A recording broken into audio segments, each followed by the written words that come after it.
नमस्कार प्रिय विद्यार्थियों, वीके नॉलेज इलेक्ट्रिकल में आप सभी का स्वागत है। एनएमडीसी में एक बहुत बड़ी भर्ती और बहुत बड़ा ही अवसर आपके सामने है। ऑनलाइन एप्लीकेशन इसके स्टार्ट हो चुके हैं। ऑनलाइन अप्लाई करने का लिंक हमने आपको टेलीग्राम पर पहले ही प्रोवाइड करवा दिया है।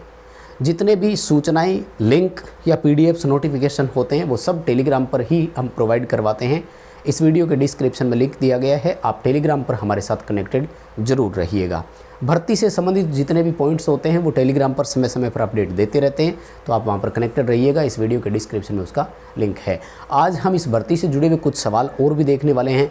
एक तो जो सबसे बड़ा सवाल आपका आता है कि नेगेटिव मार्किंग है कि नहीं है, वो इस वीडियो में हम आपको बताएंगे। सेकंड है कि प्रीवियस कट ऑफ जो है इसकी कितनी गई थी, खासतौर से इलेक्ट्रीशियन वालों की। बाकी सारी ट्रेड्स की भी मैं बात करूँगा। मेरिट अलग अलग बनती है या कंबाइंड बनती है, इस पर भी चर्चा होगी। सो कंप्लीट पूरा वीडियो आपको देखना है। पेपर कहाँ से आता है, किस लेवल का आता है, उसकी बात करेंगे। लेकिन प्रीवियस पेपर इसका हमें मिल चुका है, तो वो बहुत जल्दी हम आपको टेलीग्राम पर भी प्रोवाइड करवाएंगे, ऐप में फ्री प्रोवाइड भी करवाएंगे। और ऐप में जिन बच्चों ने लाइफ टाइम मेंबरशिप ज्वाइन कर रखी है एप्लीकेशन पे, उस लाइफ टाइम मेंबरशिप में भी वो पेपर प्रोवाइड करवाएंगे, तो आपको मिलने वाला है। अगली वीडियो में डिटेल से और भी आपको बताएंगे कि आपको वो पेपर जो है वो कैसे मिल सकता है। अभी हम एक बार इसकी पिछली कट ऑफ देख लेते हैं, ताकि आपको थोड़ा सा अंदाज़ा हो जाए कि इस बार क्या रहने वाला है।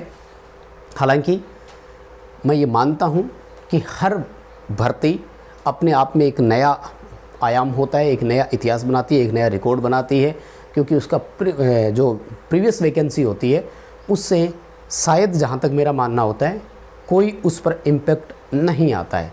क्योंकि हर बार भर्ती में कितने स्टूडेंट्स बैठे थे, पेपर का लेवल कैसा था, जिन स्टूडेंट्स ने एग्ज़ाम दिया उनकी तैयारी का लेवल कैसा था, ये मानकर चलना कि इस बार का कंपटीशन पिछले कंपटीशन से थोड़ा सा टफ़ होगा। इसलिए टफ़ होगा, एक, आप सबकी तैयारी बहुत स्ट्रॉन्ग है। दूसरा, पूरे दमखम के साथ सब तक ये न्यूज़ पहुंची हुई है ना। कल परसों एक बच्चे ने, वो जब नोटिफिकेशन वाला वीडियो हमने बनाया, तो एक बच्चे ने कहा कि चिल्ला चिल्ला करके पूरे देश को स्कीमें बता दो, मतलब सूचना दे दो कि भाई वैकेंसी आई है। तो क्या करें, न्यूज़ तो वैसे ही मिल जानी है। तो अब एक तरह से अवेयरनेस ज़्यादा है। पहले वैकेंसियाँ आती थी तो बहुत सारे बच्चों को पता भी नहीं लगता था कि वैकेंसी कब आई, कब पूरी हो गई।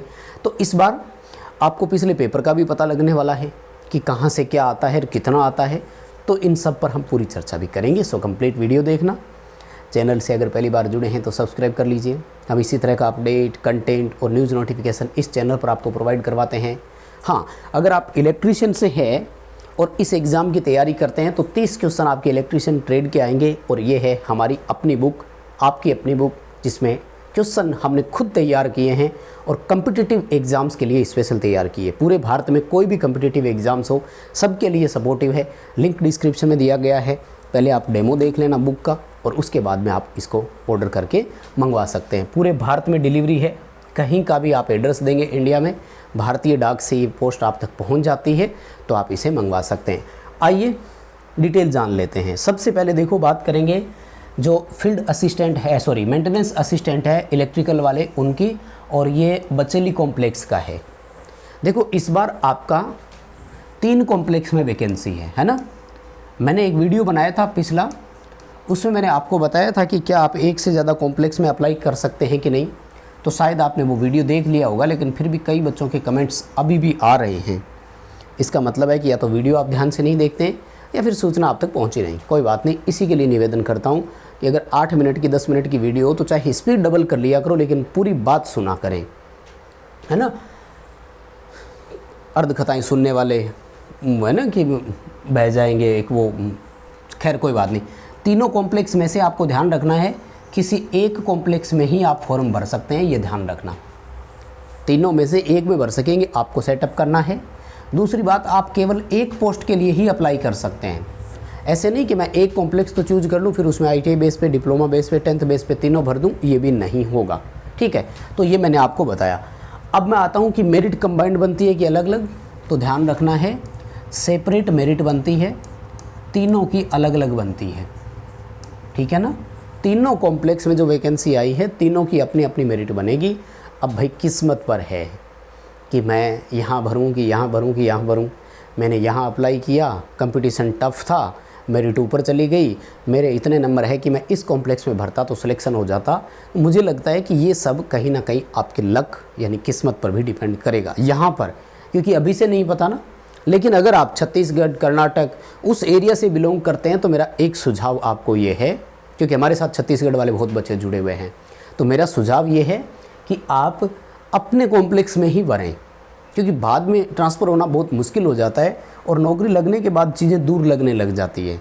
इसलिए आपके तो जो कॉम्प्लेक्स लगता है आप वहीं भरें। लेकिन जैसे राजस्थान से कोई भर रहा है तो भाई आप तो छत्तीसगढ़ जाओ या कर्नाटक, जो भी हो। खैर छत्तीसगढ़ हिंदी भाषी राज्य में आता है, थोड़ा देख लेना, मेरे हिसाब से हिंदी वहाँ चलती है अच्छी खासी, तो समझ आ जाएगा। कर्नाटक में तो हिंदी नहीं है, उस पर खैर बात कर लेंगे।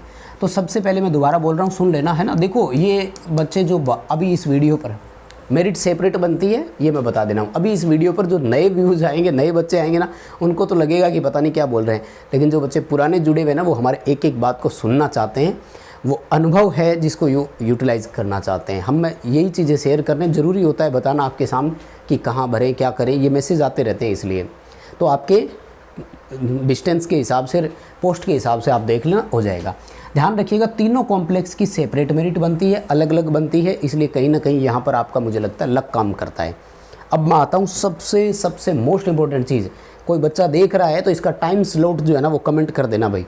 टाइम स्लॉट जब आप कमेंट करते हैं ना तो बाकी बच्चों को दिख जाता है। इन एग्ज़ाम्स में कोई नेगेटिव मार्किंग नहीं होती है माय डियर, ध्यान से सुन लेना। सबसे मोस्ट इम्पॉर्टेंट बात बता रहा हूँ, there is no negative marking, कोई नेगेटिव मार्किंग नहीं होती है। इसलिए समय के साथ पूरे पेपर को सोल्व करना है आपको, ये ध्यान रख लेना, ठीक है ना। पेपर में क्या आता है, कैसा आता है, उस पर बात करेंगे। मेरिट पर आ जाते हैं। 100 नंबर का पेपर आएगा आपका, और 100 नंबर में से देखो पिछली बार ये है मेरिट का स्कोर आपका। सबसे पहले एससी कैटेगरी की ये मेरिट आप देख रहे हैं, field assistant, maintenance assistant, electrician वालों के लिए। और यहाँ पर माय डियर जो एससी कैटेगरी में सबसे कम नंबर का बच्चा है वो है 60 नंबर, यानी 100 में से 60 नंबर अगर आप लेकर आए हैं तो आपका सिलेक्शन हो गया। तो ये मेरिट थी 60%, एससी की मेरिट 60% पिछली भर्ती में थी। इस बार इसमें 10% और जोड़ लो भैया, क्योंकि सब समझदार हो गए हो आप लोग, ठीक है ना। इसी तरह से देखो फिर एसटी का स्टार्ट हो जाता है, और एसटी में जो सबसे कम नंबर का बच्चा है वो है माय डियर यहाँ पर 61 नंबर वाला है, मुझे लगता है इससे कम का नहीं था, मैंने देख लिया था। यानी एसटी कैटेगरी की में जो मेरिट गई है वो 61 नंबर गई है। 100 में से 61 नंबर लाने वाला बच्चा यहाँ सेलेक्ट हो गया था। सबसे ज़्यादा जो परेशानी हुई है वो ओबीसी वालों को हुई है माय डियर, और ओबीसी में 74 नंबर मेरिट थी। 100 में से 74 नंबर लाने वाले का सिलेक्शन हुआ है ओबीसी में। गुरुजी ऐसा क्यों? सीटें कम थी, और जो बच्चे एज का रिलैक्सेशन ले चुके होते हैं वो अपने ही कैटेगरी में जाते हैं, इसलिए मेरिट चढ़ा देते हैं वो। मैंने बताया ना ओबीसी की मेरिट अनरिजर्व से ऊपर कैसे जा सकती है, शायद एक मैंने वीडियो बनाया हुआ है, आप सर्च करना उस पर, आरक्षण पर मैंने पूरा समझाया हुआ है, तो समझ में आ जाएगा। उसके बाद में ईडब्ल्यूएस की है, तो ईडब्ल्यूएस की मेरिट है 55 नंबर, यानी सबसे कम ईडब्ल्यूएस की ही मेरिट गई थी। अगर आप ईडब्ल्यूएस से है और इन भर्तियों में सिलेक्शन नहीं ले पाते हैं ना, तो मुझे तो आप पर बहुत बड़ा गुस्सा आएगा भाई। एक वक्त था जब तरसते थे हम, समझ रहे हो ना, अनरिजर्व फाइट करना और कहाँ आपको अपने लिए एक सीट अलग से दे देना। अब अनरिजर्व कैटेगरी पर मैं आता हूँ, तो अनरिजर्व कैटेगरी की जो मेरिट है ना उसमें देखो 60 नंबर वाला बच्चा यहाँ सेलेक्ट है, तो मुझे लगता है कि सबसे कम यही था। सबसे ज़्यादा ओबीसी को झटका लगा है, तो ओबीसी में क्या होता है कि एज रिलैक्सेशन वाले बच्चे बहुत होते हैं, और वो जितनी सीटें होती है अपनी खुद की कैटेगरी की तो वो भर देते हैं फिर, है ना। ऐसा नहीं है कि ओबीसी वाले अनरिजर्व में सेलेक्ट नहीं होते हैं, क्या बहुत बच्चे सेलेक्ट होते हैं, लेकिन उनकी शर्त होती है कि उन बच्चों ने एज का रिलैक्सेशन नहीं लिया हुआ हो, तो वो अपनी कैटेगरी में। ये जो देख रहे हैं ना आप, ये इलेक्ट्रीशियन वालों का है, और सब ट्रेड की अलग अलग बनती है, और मशीनिस्ट की जो है वो अलग बनती है, मोटर मैकेनिक और डीजल मैकेनिक की जो है मेरिट वो कंबाइंड बनती है, फिटर की अलग से बनती है। तो ये जितने भी नोटिफिकेशंस है, प्रीवियस कट ऑफ है, आपको हमारे टेलीग्राम पर मिल जाएगी। आप टेलीग्राम से इन सबको ले लीजिएगा, लिंक डिस्क्रिप्शन में दिया गया है। पेपर इनका जो आता है उस पर मैं अलग से एक वीडियो दूंगा, और वो कहाँ से और कैसे मिलेगा उस पर भी मैं आपके साथ बात करूंगा। पेपर आपको ऐप में, टेलीग्राम पे, और लाइफ टाइम मेंबरशिप जो ऐप में हमने दे रखी है, सब जगह जल्दी प्रोवाइड करवा देंगे। बहुत धन्यवाद, शुक्रिया।